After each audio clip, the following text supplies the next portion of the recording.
Y'all, whose kids are these? Whose kids are these? Erika Kirk provided this as proof of where she was September 9th. So you remember I told you that Daddy was working with his friends from heaven to send you presents every day so you always know you're loved?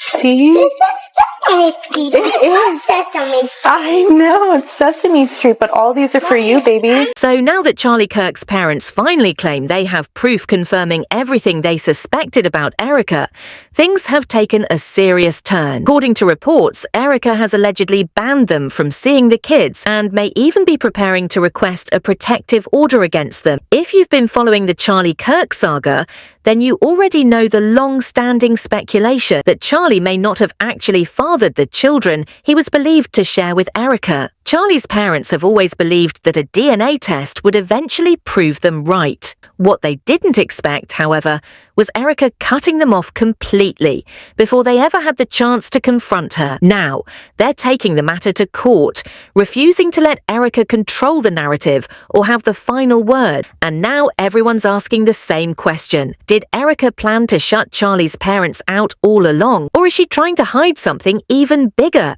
One of Charlie Kirk's children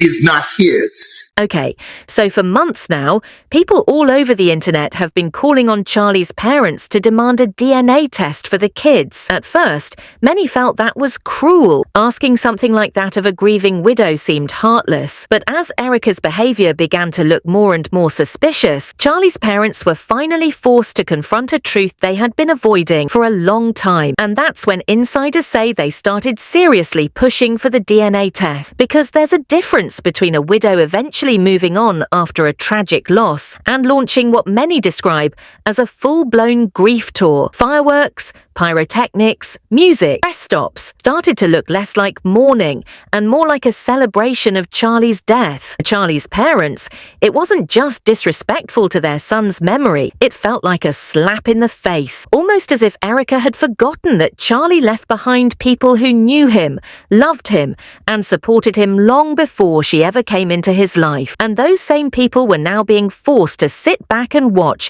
as she put on a carefully curated performance, one that seemed more focused on positioning herself for the next phase of her career than honoring Charlie's legacy. But what truly disturbed Charlie's parents was how Erika handled the kids. She didn't slow down. She didn't step away from the spotlight. She didn't take time to be there for her children after they suffered such a devastating loss so early in life. According to insiders, she quickly handed them off to an army of nannies and got back on the road. And the speed at which she did it raised a question Charlie's parents couldn't ignore anymore. Was Erika acting this way because the kids didn't actually lose their real father? Is their biological father still alive and still present in their lives? Now, this is where things get messy, because some of what has come out about Erika recently helps explain why Charlie's parents felt the DNA test was so important. If you've been paying attention, you already know that Erika has admitted, on multiple occasions, to fabricating parts of her backstory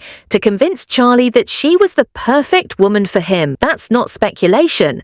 Those are her own slip-ups, and it goes beyond hiding her past as a model or reality TV personality. It extends to how she met Charlie in the first place. Over the years, Erika has told several different versions of that story. In one instance, she claimed she randomly met him while standing in line at an airport with her mother. I will never forget the time I was in Israel with my husband, well, that was the second time, but the first time with my mother on a pilgrimage. And I was standing in the ticket line. And I remember looking behind me, and in the snake of the ticket line was a guy who looked very familiar. I had no idea who he was. And I told my mom, this guy looks so familiar. And as a typical mother, she said, go and say hi. No. We were late for our flight, and I'm not going to come off like a crazy person that's just weird. That ended up being Charlie. Nothing is by coincidence. Now, did we know that? No, not until we were like 3 months into our relationship and looking at timestamps. Another instance, she claimed she got introduced to him by Tyler Bohr, current COO of TPUSA, who wanted to set her up for a job interview with Charlie. was done eating, and he just looked at me and he goes, I'm not going to hire you. And I said, I did not need the job. I said, I was fine with consulting with you guys if you needed anything with regard to help. I have plenty of things going on in New York City. He said, I'm going to date you. Allegedly took place between 2018 and 2019.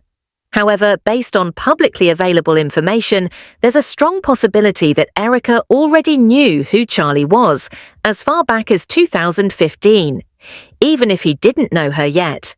And that was until I hosted the first Trump rally in Trump rally history right here in Arizona in 2015. I got a call from Miss Erika Kirk, Miss Arizona 2012. I just want to help, she said. So naturally, I put her right behind the president at that first rally. Top of all that, Erika's ex, Kat Phillips, someone she was reportedly in a very serious relationship with, also knew Charlie personally. There are photos of Kat and Charlie hanging out together, even playing basketball. So the idea that Erika suddenly had some random meet-cute with Charlie years later never really added up. Unfortunately, none of these inconsistencies started surfacing until after Charlie's death.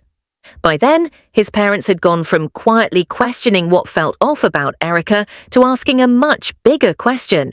If she could fabricate an entire origin story just to get close to their son, what else could she be lying about? But here's what truly pushed Charlie's parents past the point of no return.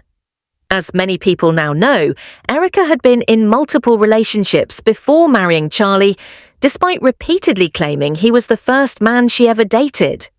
One of those relationships was with professional baseball player Tyler JT Massey, and by all appearances, it was serious. Erika openly referred to JT as her favorite human, her best friend, and her incredible boyfriend. In fact, after engagement-style photos of Erika and JT went viral, an interview she gave to Arizona Foothills magazine led many to believe the two were on track to get married before they suddenly split. But what really stunned Charlie's parents was a resurfaced video showing Erika and JT together at a Trump rally with a young girl standing between them. A girl who looked strikingly similar to JT. Naturally, that sparked speculation that Erika may have already had a family before she ever got with Charlie. And even if that wasn't the case, it still didn't explain how she went from posting cozy couple content with one ex to dating, and then getting engaged to Charlie within a single year. Because before Charlie, there was also Kat Phillips. Kat isn't just another ex, he's now a notable figure within TPUSA, and his background, political ties and family connections have long made him a controversial figure.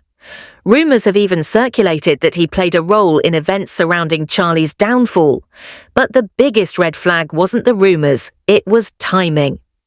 Less than a year before Erika and Charlie got engaged, Kat was posting photos of himself and Erika on painting dates, clearly confirming they were together at the time.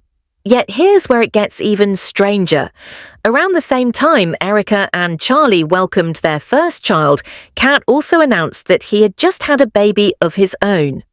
Once people made that connection, it became impossible to ignore the growing calls for a DNA test. What's interesting is that insiders claim Erika didn't actually protest the DNA request. While she's never publicly answered whether the kids are biologically Charlie's, she also didn't react strongly when Charlie's parents demanded the truth. And that silence made it feel less like shock and more like strategy. Meanwhile, Erika's supporters, the same ones who initially defended her grief tour and her absence from her kids, have started pulling back. At this point, even her most loyal fans seem unable to justify her behaviour. Viral comments openly call her manipulative and cruel. Memes mocking her narrative rack up millions of views within hours. And while Erika may try to ignore the backlash, the goodwill she once had simply for being Charlie's wife is disappearing fast.